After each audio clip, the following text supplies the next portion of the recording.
पंच यज्ञ कौन कौन से हैं? तो प्रथम ब्रह्म यज्ञ, दूसरा देव यज्ञ, तीसरा पितृ यज्ञ, चौथा वैश्वदेव यज्ञ और पांचवा अतिथि यज्ञ है। कल हम चर्चा कर रहे थे पितृ यज्ञ की, और जहां पर वीडियो थोड़ी पहले समाप्त हुई थी तो इसलिए उस बात को पहले पूर्ण करूंगा। पितृ यज्ञ में माता पिता के प्रति जो संतानों के कर्तव्य है, संतानों से तात्पर्य है बेटा, बहू, पोता, पोती, नाता, नातिन या जो भी कोई है घर के अंदर, उनके क्या कर्तव्य है। पहला मैंने बताया था कल कि प्रातःकाल उठ करके नमस्ते जी अपने माता पिता को करो या चरण स्पर्श उनका करें। दूसरा मैंने बताया था कि माता पिता जो भी कहते हैं उनकी बात को पूरा ध्यान से और मन से पूरा सुनना है, बीच में काटना नहीं है। लेकिन जहाँ तक बच्चों के उम्र के अंदर में, हमारी उम्र के अंदर में थोड़ा डिफरेंस है, तो कई बार विचार नहीं मिलते, और यही बात अधिकतर जो भी बड़े बच्चे हैं जिनकी शादियां भी हो चुकी है, वो मुझसे अधिकतर समय यही बात कहते हैं कि आचार्य जी अब हमारे विचार उनके विचार से नहीं मिलते। लेकिन यहाँ तक कल का हमने पाठ किया था, अब ये आगे क्या मैंने कहना था आपसे उसके ऊपर थोड़ा सा चिंतन दूंगा। जो भी आपके माता पिता आपके लिए कहते हैं और आप उसको करने के लिए विचार अपने मन में करते हैं, तो हमेशा एक बात को ध्यान में रखिए। हो सकता है आप अलग प्रकार से सोचते हो, माता पिता अलग प्रकार से सोच रहे हैं, लेकिन एक बात, इस बात को जरूर धारण करना है, ध्यान में लाना है कि कभी भी माता पिता अपने संतान का अहित नहीं चाहते। किसी से भी प्रश्न करो, किसी बच्चे से, चाहे वो 10 साल का बच्चा भी हो, यदि उससे प्रश्न करते हैं कि कोई माँ अपने बच्चे का बुरा चाहती है, तो कहते हैं नहीं जी नहीं चाहती। कोई पिता अपने बच्चे का बुरा चाहते हैं, नहीं चाहते हैं। तो माता पिता जो आपके लिए कहते हैं, आपके भले के लिए कहते हैं या बुरे के लिए कहते हैं, पहले तो ये विचार होना चाहिए। और जब उत्तर आता है कि हाँ भले के लिए कहते हैं, तो हम निश्चित रूप से माता पिता हमारे भले के लिए हमें डायरेक्ट कर रहे हैं, निर्देश दे रहे हैं, तो हम थोड़ा चिंतन करके, अगर विचारों में सामंजस्य नहीं है तो सौम्यता के साथ में माता पिता के साथ चर्चा करके उन सभी बातों को हमने अपने जीवन के अंदर धारण करने का जो प्रयत्न था, चाहे अपनी बात है चाहे माता पिता की है, वह उत्तम कोटि की होनी चाहिए और पूर्णतः प्रामाणिक भी होनी चाहिए। हम ऐसा सोच रहे हैं इसलिए ऐसा करना है, ये माता पिता को भी नहीं सोचना चाहिए, और हम ऐसा सोच रहे हैं इसलिए हम ऐसा कर रहे हैं, यह बच्चों को भी नहीं सोचना चाहिए। तो दूसरी जो चीज है, माता पिता जो भी कहते हैं पूरी बात को ध्यान से सुने और मानने का भी प्रयत्न अवश्य रूप से आप करने का प्रारंभ करें। तीसरी बात जो विशेषतः पितृ यज्ञ में, जो कि हमारा कल का विषय का वीडियो था, तो तीसरी बात पितृ यज्ञ के विषय में सभी संतानों को अपने माता पिता बड़ों के प्रति धारण करनी चाहिए कि कभी भी आपका आर्गुमेंट, आपका वाद विवाद आपके माता पिता के साथ किसी भी बात पर हो सकता है, लेकिन संतानों को हमेशा इस बात का ध्यान रखना चाहिए कि कभी किसी भी प्रकार के आर्गुमेंट के अंदर आपकी आवाज आपके माता पिता की आवाज से नीची होनी चाहिए। आधा घंटे का आर्गुमेंट हो, कोई बात नहीं है, करना भी चाहिए, क्योंकि विचारों में भिन्नता हो सकती है, समझ में भिन्नता हो सकती है, लेकिन आर्गुमेंट यदि करते तो उस समय संतान को ध्यान रखना चाहिए कि माता पिता के साथ सम्मान पूर्वक बात करने में, आप माता पिता के साथ में सम्मान पूर्वक बात जब करते हैं तब आप यह ध्यान रखते हैं कि आपकी आवाज उनकी आवाज से नीचे रहे, तो ये इस बात को, तीसरी बात को जरूर ध्यान रखें। तो 3 बातें मैंने कहा पितृयज्ञ में सभी संतानों को। संतानों से तात्पर्य है जिनके माता पिता अभी जीवित है, उम्र चाहे भले उनकी 50 वर्ष की हो गई, उन सभी के लिए निर्देश है कि निश्चित रूप से माता पिता को नमस्ते जी कहें, सुबह चरण स्पर्श करें, अभिवादन करें, उनका आशीर्वाद प्राप्त करें। दूसरा, जो माता पिता कहते हैं उनकी बात को ध्यान से सुने और मानने का प्रयत्न करें।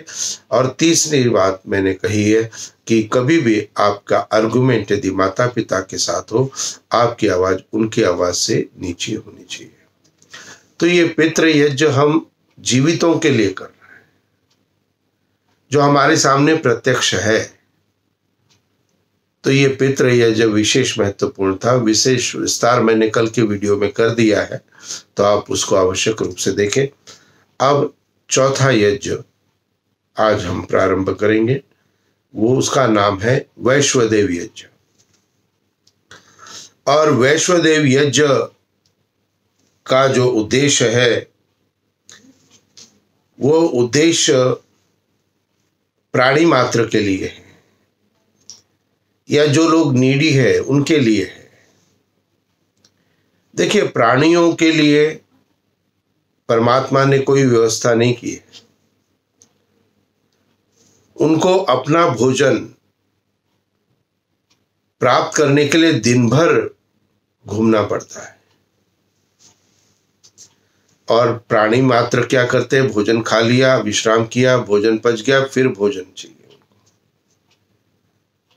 तो वैश्वदेव यज्ञ में एक तो निर्णय यह दे दिया गया मनुष्यों को कि आपका प्राणी मात्र के प्रति एक कर्तव्य यह भी है कि आप प्राणी मात्र के लिए अपने पकाए हुए भोजन में से कुछ भाग जरूर प्राणी मात्र के लिए निकालें। अधिकतर लोग गाय के लिए रोटी, पहली रोटी जो है वो गाय के लिए अभी भी निकालते हैं, देते हैं। तो यही भावना वैश्वदेव यज्ञ की है। वैश्वदेव यज्ञ का अंतर्गत जो भी नीडी पीपल है, जो भी समर्थ नहीं है, या जो भी कोई जिसको अन्न की आवश्यकता है, उसको भी आपने अन्न देना है। यह कर्तव्य वैश्वदेव यज्ञ में बताया गया है। तो वैश्वदेव यज्ञ क्या है, कैसे संपन्न करना है और क्या क्या प्रक्रिया इसके अंतर्गत हमें करनी है, तो इस प्रकरण को मैं सत्यार्थ प्रकाश से आपको प्रारंभ करा रहा हूं। पूर्णतः सत्यार्थ प्रकाश के अंदर में यह प्रकरण दिया गया है। चतुर्थ समुल्लास में वैश्वदेव यज्ञ एक हेडिंग आएगा, वहां से हम प्रारंभ करते हैं। तो वैश्वदेव अर्थात जब भोजन सिद्ध हो जाए, तब जो भी कुछ भोजनार्थ बने उसमें से खट्टा, लवणान्न और क्षार को छोड़ घृत मिष्ट युक्त अन्न लेकर चूल्हे से अग्नि अलग धर निम्नलिखित मंत्रों से आहुति और भाग करें। जो कुछ पाकशाला में भोजनार्थ सिद्ध हो, उसका दिव्य गुणों के अर्थ उसी पाक अग्नि में निम्नलिखित मंत्रों से विधि पूर्वक होम नित्य करें। नित्य से तात्पर्य क्या है? प्रतिदिन करना है। तो जो भी कुछ हमने अपने लिए पकाया उसमें से कुछ भोजन अलग निकालना है। वो भोजन कैसा होना चाहिए? खट्टा नहीं होना चाहिए, उसके अंदर नमक की मात्रा भी नहीं होनी चाहिए, और क्षार, एसिडिक भी उसके अंदर नहीं होना चाहिए। तो जो रोटी है वो इन बातों की पूर्णता करती है। तो इसीलिए बहुत से लोग रोटी को ही प्राथमिकता देते हैं कि वैश्वदेव यज्ञ में हमने रोटी निकाली है, और लेकिन प्राणी मात्र को देने से पहले कहा कि इसको सबसे पहले पाकाग्नि, क्योंकि अग्नि के माध्यम से आपने अन्न को पकाए हुए को प्राप्त किया, इसलिए सर्वप्रथम जो भी पकाया हुआ अन्न है वो अग्नि को जरूर समर्पित करें। तो यहाँ पे 10 मंत्र दिए गए हैं। उन 10 मंत्रों के अंतर्गत 10 बार उस भाग को अग्नि को समर्पित करने का निर्देश किया गया है। इन प्रत्येक मंत्रों से एक एक बार आहुति प्रज्वलित अग्नि में छोड़े, और पश्चात अब उसके बाद फर्स्ट पार्ट तो ये हो गया कि 10 भाग आपने अग्नि के अंदर में स्वाहा कहते हुए छोड़ने। अब उसके बाद दूसरा भाग क्या बताया, थाली अथवा भूमि में पत्ता रख के पूर्व दिशादि क्रमानुसार यथाक्रम से इन मंत्रों को भाग्य रखें। तो आप किसी भी थाली में अब भाग निकालने हैं, जो वो थाली के अंदर या पत्ता पेड़ का हो, किसी का केले के पत्ते आदि बड़े पत्ते होते हैं, या उसके ऊपर हम भाग को निकाले, ये निर्देश है। तो थाली में कहाँ से शुरू करना है, पूर्व की तरफ प्रथम रखना है। तो पूर्व दिशा जहाँ से सूर्योदय होता है उस दिशा में प्रथम भाग रखते हुए आप इन सर्कल थाली के अंदर उन भागों को रखते जाएं। यह सेकंड पार्ट है, और इसमें भागों को जो रखना है वहां पर स्वाहा का उच्चारण नहीं है, वहां नमः का उच्चारण है। क्या है, नमः। तो ये 16 भाग जो निकाले जाते हैं, इन 16 भागों के लिए कहा गया कि उनका क्या करना है। जो हमने थाली के अंदर 16 भाग निकाले हैं, तो इनके लिए लिखा, इन भागों को जो कोई अतिथि हो तो उसको जिमा देवे। अतिथि यदि आया हुआ हो तो उसको भी दे सकते हो वो भाग, अथवा अग्नि में छोड़ देवे, दोनों आपके लिए ऑप्शन है। तो ये 16 भाग दोनों ऑप्शन थे कि अग्नि में छोड़ देवे, अथवा जो भी कोई विद्वान आया हो उसको आप जिमा देवे, खिला देवे। अब तीसरा पार्ट इसका, वैश्वदेव यज्ञ के 3 भाग है। अधिकतर लोग एक ही भाग को पूर्ण करते हैं, प्रथम भाग को। तो दूसरा और तीसरा भाग भी वैश्वदेव यज्ञ का पूर्ण भाग है, इसलिए पूर्णतः तीनों भागों को हमें नित्य कर्म में सम्मिलित करना चाहिए। अब तीसरा क्या है, लवण अन्न अर्थात दाल, भात, शाक, रोटी आदि लेकर 6 भाग भूमि पे धरे। अर्थात जो भी कुछ भोजन बनाया है उस भोजन के भाग को हम वहां पर नीचे रखें। कितने भाग, 6 भाग। तो अधिकतर जो भी मिष्ठान बनाया होता है वही अधिकतर रखा जाता है।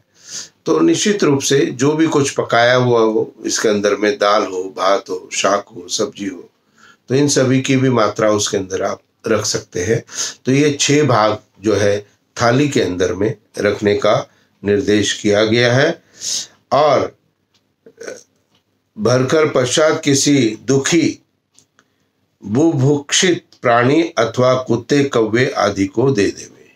अब इन 6 भागों को कुत्ते, कौवे आदि प्राणियों को देने का निर्देश किया गया है। यहाँ नमः शब्द का ध्यान रखिए, ये सेकंड पार्ट में ये जो 16 भाग रखे जाएंगे इसमें नमः का उच्चारण होगा। प्रथम पार्ट 10 भाग थे, वहां पे स्वाहा कहते हुए अग्नि में हमने आहुति दी थी, और यहाँ पे हम आहुति नहीं दे रहे, इसलिए यहाँ नमः शब्द का प्रयोग किया गया है। अब नमः शब्द का क्या अर्थ यहाँ पर है, तो यहाँ पर इस जगह पर इस बलिवेश्वदेव यज्ञ में नमः शब्द का अर्थ दिया है कि नमः शब्द का अर्थ अन्न अर्थात कुत्ते, पापरोगी, कौवे, कृमि अर्थात चींटी आदि को अन्न देना, यह मनुस्मृति आदि की विधि है। कोई भी दुष्ट आदमी है या कोई भी जिसको अन्न की आवश्यकता है तो उसको हम दे दे, किसी को कोई रोगी है उसको हम दे दे, या चींटी को हम दे दे, या कुत्ते को दे हम, गाय को दे हम। तो निश्चित रूप से ये 6 भाग प्राणी मात्र के लिए है। पहले भाग अग्नि को समर्पित थे, दूसरा भाग हमने फिर भी अग्नि को समर्पित किया या विद्वान को दे दिया, और तीसरा भाग जो है इसका वो प्राणी मात्र विशेष के लिए है कि जो भी कुछ अन्न पकाया गया है उसके अंदर से थोड़ा सा अन्न आपको प्राणी मात्र के लिए भी निकालना है, जिसके अंतर्गत चींटी, कुत्ता, गाय आदि, जो भी कौवा आदि कोई भी पक्षी हो, प्राणी हो, उसके लिए इन 6 भागों में से एक एक भाग हम रखना है। तो यहाँ पर हवन करने का क्या प्रयोजन है वैश्वदेव यज्ञ में? तो हवन करने का प्रयोजन यह है, यह चीज वैश्वदेव यज्ञ में ही सत्यार्थ प्रकाश के चतुर्थ समुल्लास में महर्षि दयानंद सरस्वती द्वारा लिखित गई है, जो मैं आपको बोल रहा हूं कि हवन करने का प्रयोजन यह है कि पाकशालास्थ वायु का शुद्ध होना और जो अज्ञात अदृष्ट जीवों की हत्या होती है उसका प्रत्युपकार कर देना। तो यज्ञ के जो लाभ है उन लाभों को भी करते हुए इस वैश्वदेव यज्ञ को संपन्न करने का एक निर्देश हमें यहाँ पर प्राप्त हुआ है। तो चौथा यज्ञ वैश्वदेव यज्ञ है। तो 4 प्रकार के यज्ञ हो गए हैं। तो निश्चित रूप से हमें नित्य प्रति ये दैनिक कर्तव्य नित्य प्रति प्रत्येक गृहस्थ के लिए आवश्यक बताया गया है। बहुधा हम हर चीज अपना भोजन में ग्रहण करते हैं, लेकिन उससे पहले कुछ भाग प्राणियों के लिए भी निकालें। बहुत प्राचीन समय में हमारे दादा दादी के समय में हम देखा करते थे कि जब भी कभी भोजन थाली में दिया जाता था तो उसमें से कुछ भाग निकाल के अलग रख देते थे। तो ये प्रक्रियाएं हमारे अंदर थी, हमारे जीवन के साथ जुड़ी हुई थी कि हमें वैश्वदेव यज्ञ के अंदर भी प्राणियों के लिए हमने निकालना है। सरलतम और अधिक उपाय भी इसके अंदर में जो व्यक्तिगत मैं अनुभव करता हूँ उन उपायों को भी आप कर सकते हो।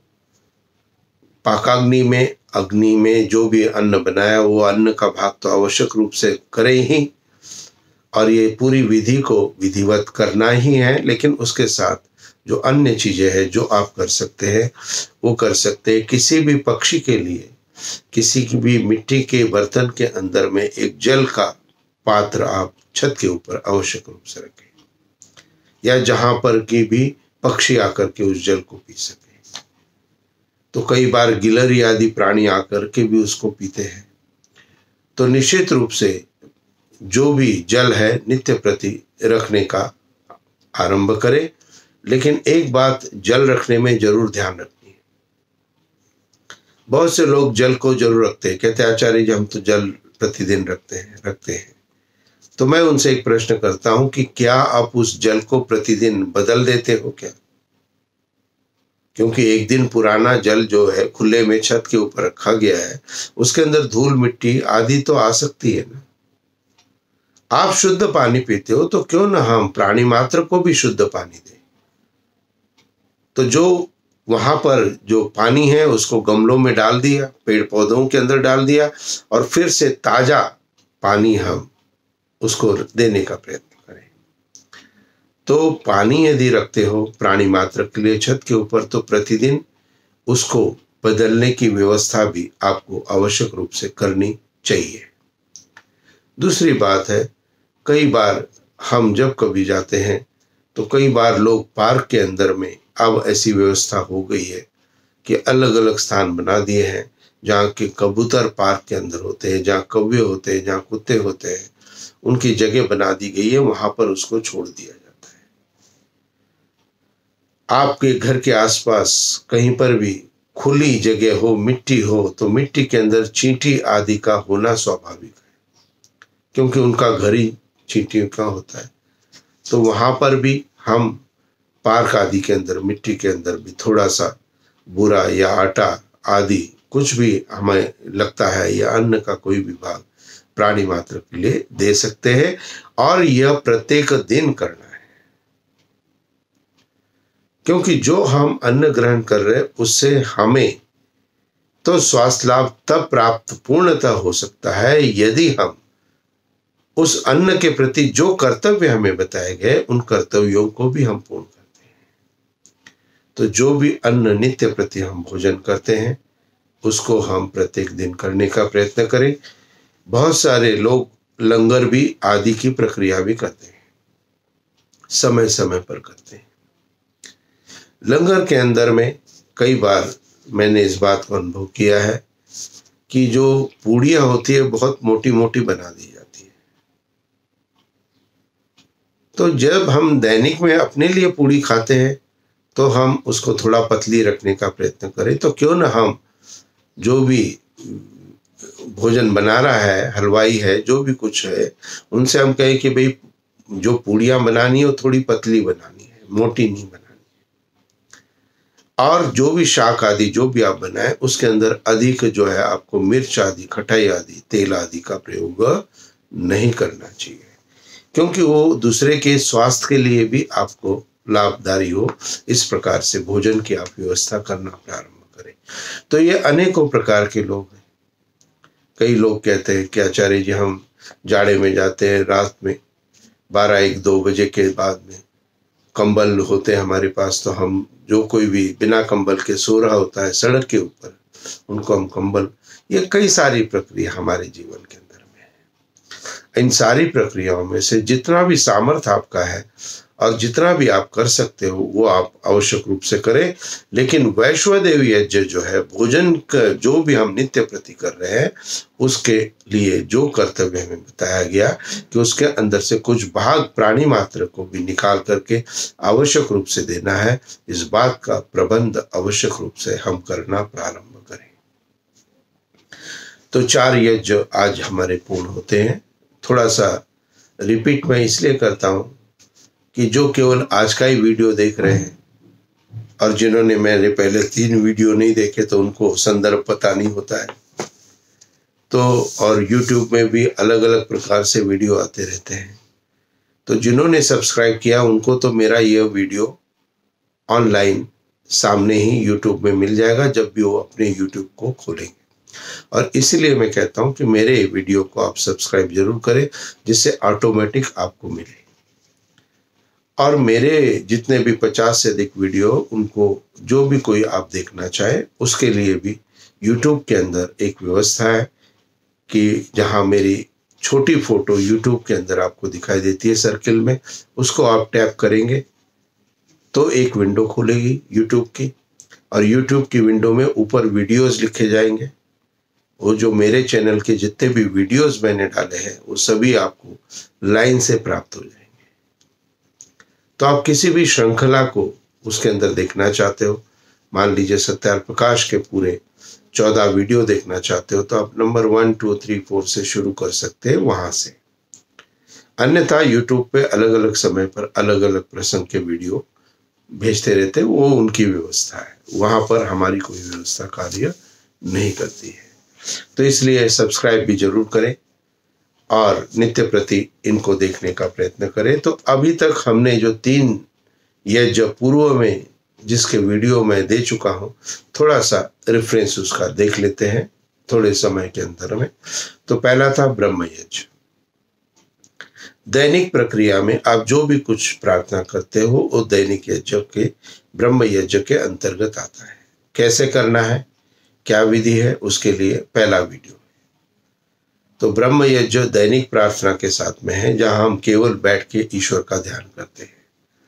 दूसरी प्रक्रिया देव यज्ञ की थी, यानी कि यज्ञ में हवन के अंदर में हमें किस प्रकार से, कैसे उसके अंदर उत्तमता प्राप्त करनी है, और जो यज्ञ का जो विशेष लाभ है वो हमें कैसे प्राप्त हो सकता है, किस प्रकार से यज्ञ की माध्यम से हम घर की पूर्णतः एयर प्यूरिफिकेशन, वायु को शुद्ध कर सकते हैं, ये भी आपको देव यज्ञ के वीडियो में आपको प्राप्त हो जाएगा।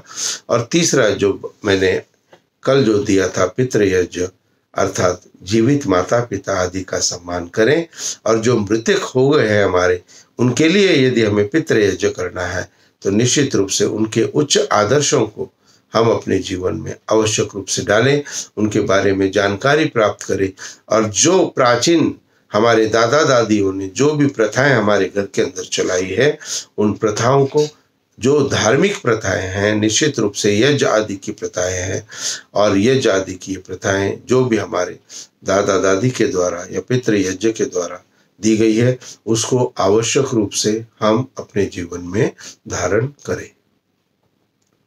एक व्यक्ति मुझे मिले थे कोई, उन्होंने कहा जी आचार्य जी, हमारे जो नाना, बहुत गर्व से कह रहा था, करीब 45 वर्ष के व्यक्ति थे, तो मुझे गर्व से क्या कह रहा है कि हमारे नाना नानी जो है वो आचार्य जी दैनिक यज्ञ नित्य प्रति करते थे, बहुत गर्व से। तो मैंने उनसे पूछा क्या आपको इस बात पर गर्व है कि आपके नाना नानी या दादा दादी आपके यज्ञ करते थे, लेकिन आप क्या उसको अपने जीवन में करते हो क्या? उत्तर नहीं दे सके। तो हमें उनके महत्व को जीवन में धारण करना है। ये उनके लिए पितृयज्ञ है, ये उनके लिए पूर्णता है जो जीवित नहीं है। तो यज्ञ आदि की जो परंपराएं हमारे प्राचीन समय से हमारे परिवार के अंदर स्थित थी, धर्म का उपदेश नित्य प्रति हमें ध्यान करना था, स्वाध्याय जो भी अच्छे ग्रंथ है उनका स्वाध्याय भी हमें करना था। तो ये प्राचीन हमारी परंपराएं का कहीं ना कहीं हमने कहीं ना कहीं लोप कर दिया, और बहुत से लोगों के घर में अपने पूर्वजों के द्वारा खरीदी गई रखी गई किताबें उन्होंने मुझे दिखाई है कि आचार्य जी हमारे दादाजी के टाइम से ये वेद हमारे अंदर है, घर में है। मैंने कहा इसमें से कभी एक वेद को भी निकाल के पढ़ने का प्रयत्न किया क्या? किसी भी आपने ग्रंथ को पढ़ने का प्रयत्न किया क्या? सत्यार्थ प्रकाश आपके घर में है, आपने कभी पढ़ने का प्रयत्न किया क्या? तो उत्तर सकारात्मक नहीं मिलता है। थोड़ा सा प्रयत्न करें। मैं हमेशा इस बात को जरूर प्रारंभ करता हूं, चाहे आप 10 मिनट पढ़े, चाहे आप 5 मिनट पढ़े, चाहे आप 2 लाइन पढ़े।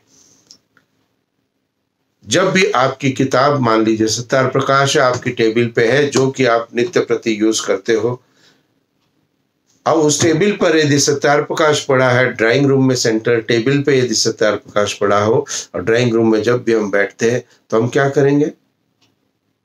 हम उसका स्वाध्याय करेंगे।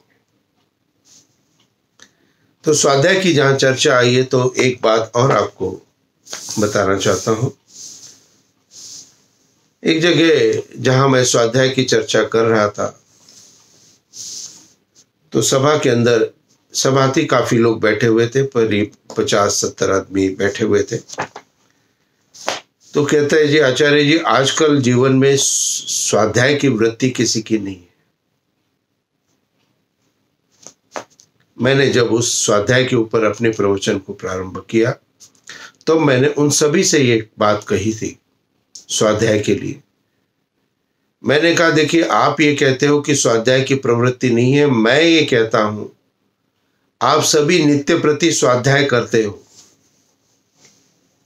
अब सबको आश्चर्य हो गया कि हम तो स्वाध्याय नहीं करते हैं, और वही विषय हमने आचार्य जी को बताया, और आचार्य जी कहते हैं आप सभी स्वाध्याय करते हो। तो मैंने थोड़ा उसको विश्लेषित किया, ये आपके लिए भी है, आप भी स्वाध्याय करते हो। किसका स्वाध्याय करते हो? तो मैंने उनको कहा कि सुबह सुबह जब आप उठते हो, और उठने के साथ ही सुबह जैसे लोगों की इच्छा होती है कि भाई नित्य कर्म करके और थोड़ा चाय का प्याली हम पी रहे हैं, तो जैसे ही चाय की प्याली आती है और हम स्थिरता से सुबह सुबह बैठते हैं प्रथम बार, तो अपने पोता पोती या बेटे बेटी को आवाज देते हैं कि बेटा देखना बाहर अखबार रखा हुआ है। वो अखबार लेके आता है, उस अखबार का स्वाध्याय आप लोग आधा घंटा वहां बैठ करके प्रातःकाल करते हो। क्यों ना आप संकल्प करें कि जब तक सत्यार्थ प्रकाश का एक पेज कोई भी रैंडम खोल लीजिए, आप उस सत्यार्थ प्रकाश के एक पेज को नित्य प्रति नहीं पढ़ेंगे, तब तक अखबार को आप नहीं खोलेंगे।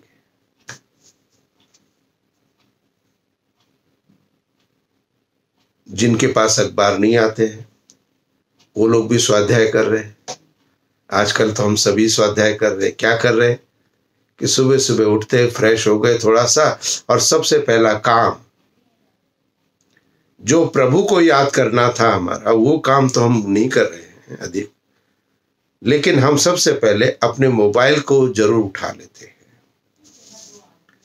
और उठा करके क्या स्वाध्याय कर रहे हैं हम व्हाट्सएप का स्वाध्याय कर रहे हैं, फेसबुक का स्वाध्याय कर रहे हैं, या जो भी चीजें हैं वो उनका स्वाध्याय कर रहे हैं, वीडियो भी देख रहे हैं, मैसेजेस भी पढ़ रहे हैं, और कुछ उनको आगे भी भेज रहे हैं।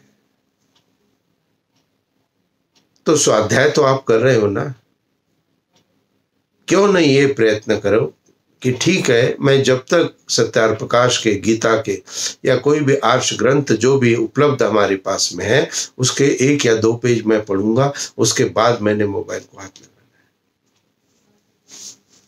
व्हाट्सएप आदि प्रक्रियाओं के लिए मैं जहां पर भी जाता हूं, लोगों की बहुत अधिक मुझे शिकायतें रहती है। पारिवारिक रूप से भी शिकायतें होती है कि व्हाट्सएप में दिन भर लगे रहते। दूसरा, संस्थाओं की तरफ से भी, स्कूल आदि में भी मैं जाता हूँ, वहाँ भी बच्चों को जो एक प्रॉब्लम है वो टीचर्स मुझे बताते हैं व्हाट्सएप की प्रॉब्लम है। और तीसरा, व्यक्तिगत जीवन में भी हम देखते हैं कि व्हाट्सएप, फेसबुक आदि से हम जुड़े हुए हैं, लेकिन शायद हम अपने परिवार से नहीं जुड़े। परिवार के साथ हम बैठे नहीं हैं, बातचीत नहीं कर रहे हैं। ड्राइंग रूम में पति पत्नी दोनों बैठे हुए हैं, सामने टीवी चल रहा है और पति के हाथ में भी अपना मोबाइल है, वो चल रहा है, और पत्नी के हाथ में भी अपना मोबाइल है, वो चल रहा है। तो इसने, मोबाइल के इन चीजों ने जो कि हमारे लिए लाभदायक थी, उनका हमने अत्यधिक प्रयोग करके अपने लिए अपनी स्थिति को कमतर करने का प्रयत्न किया है। अब एक डायरेक्शन जो मैं अधिकतर लोगों को देता हूं, इन सभी सोशल मीडिया साइट्स के लिए, आपके लिए, मैं इससे दूर जाने के लिए आपको नहीं कह रहा हूं, प्रतिबंधित भी मैं आपको नहीं कर रहा हूं, लेकिन मैं एक व्यवस्था आपको दे रहा हूं। व्हाट्सएप से, फेसबुक या जो भी कोई सोशल साइट्स आपकी है, उसके लिए एक व्यवस्था आपको लिए देना चाहता हूं कि आप इन सोशल साइट्स को जो भी आप प्रयोग कर रहे हो, चाहे वो कोई भी हो, उसको आप प्रत्येक 3 घंटे बाद में देखना प्रारंभ करो। 3 घंटे बाद में हर समय आप उसी के साथ जुड़े हो, तो शायद आप भोजन बना रहे हो और भोजन बनाते बनाते यदि टिक टिक फोन की हो गई, तो भोजन बनाना छोड़ करके टिक टिक किसका मैसेज आया ये हम देखते हैं। तो इसलिए इन बातों का प्रभाव आपके जीवन में व्यक्तिगत नहीं होना चाहिए। आपकी जानकारी के लिए महत्वपूर्ण जो भाग हमारे लिए आज उपलब्ध है, चाहे वो व्हाट्सएप है, चाहे वो यूट्यूब है, चाहे वो कोई भी चीज है, उसका हमें सही प्रकार से प्रयोग करना चाहिए और उसके लिए हमें हर समय अपना एक निश्चित करना चाहिए। तो 3 घंटे तक आपने यदि कोई भी सोशल साइट्स नहीं खोली, तो 3 घंटे आपके लिए फ्री हो गए। अब उस फ्री समय में आप क्या करेंगे? आप अपने बच्चों की व्यवस्था को देखेंगे। आप क्या करेंगे? आप अपने लिए स्वाध्याय करेंगे। आप क्या करेंगे? आप अपने घर के अंदर की जो व्यक्तिगत व्यवस्था है उनकी तरफ आपका ध्यान जाएगा। तो कहीं ना कहीं हम आत्मचिंतन के लिए अपने समय को जरूर निकालें। तो पितृ यज्ञ के बाद में आज वैश्वदेव यज्ञ जो चौथा था, प्राणियों के लिए भी हम थोड़ा बहुत कुछ निकालना प्रारंभ करें। तो ये चारों प्रकार के यज्ञ आज समाप्त हो गए और 5वां यज्ञ अतिथि यज्ञ है। सिंपल सरल दिखता है, प्रतीत होता है, लेकिन इसके महत्व को जानना है। अतिथि कौन कहलाएगा? हर आने वाला अतिथि नहीं होगा। उसकी क्या परिभाषा दी गई है और किस प्रकार से हम अतिथि यज्ञ को कर सकते हैं, ये सारा का सारा प्रकरण कल के मेरे वीडियो में आपको प्राप्त होगा। तो इसलिए इन यज्ञों को अपने जीवन में धारण करो। जितनी भी प्रक्रियाएं भौतिक है, उन भौतिक प्रक्रियाओं के अंतर्गत हम जो भी कुछ करना चाहे आवश्यक रूप से करें, लेकिन इन भौतिक प्रक्रियाओं का प्रभाव आपके अंदर कंट्रोल करने वाला नहीं हो, आपको कंट्रोल करने वाला नहीं हो, बल्कि आप अपनी व्यवस्था से उनको करना प्रारंभ करें। ये व्यवस्था हमारे जीवन की होनी चाहिए। तो कल हम प्रारंभ करेंगे अंतिम जो यज्ञ है 5वां अतिथि यज्ञ। तो मैंने अपने थोड़े से स्लॉट्स ऐसे रखे कि सत्यार प्रकाश पे 14 वीडियो मैंने दे दिए, गीता पे मैंने 16 वीडियो पूरी गीता पर दे दिए है, पतंजलि अष्टांग योग पे 8 वीडियो मैंने दे दी है। तो और पंच यज्ञों में ये 5 वीडियो मैं दे रहा हूँ। अन्य में साप्ताहिक रविवार संडे प्रवचन में भी मेरा एक वीडियो आता है। तो संडे प्रवचन के लिए आपका अपना कोई व्यक्तिगत विषय है, कोई आप जानकारी चाहते हो, कोई आपकी प्रश्न है, शंका है, आप मुझे मेरे व्हाट्सएप पे जरूर सूचित करें कि आचार्य जी इस विषय पर थोड़ी चर्चा आपको जरूर करनी है। तो आपके विषय पर मैं चर्चा करूंगा तो मुझे बहुत अधिक आनंद होगा। इसलिए अब अंतिम बार आपसे निश्चित रूप से इन पंचयज्ञों का जो अंतिम श्रृंखला है इसको हम कल समाप्त करेंगे। तो आप सभी के लिए ईश्वर से प्रार्थना करते हुए निश्चित रूप से यह आशा रखता हूं कि आप मेरे वीडियो को बहुत सारे लोगों को फॉरवर्ड जरूर करते होंगे। मेरे सब्सक्राइबर के लिंक को भी यूट्यूब के जरूर सब लोगों को आप भेजते रहें। इति ओम शांति।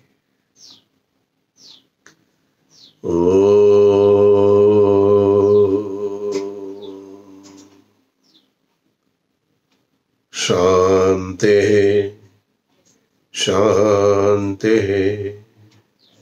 शांति।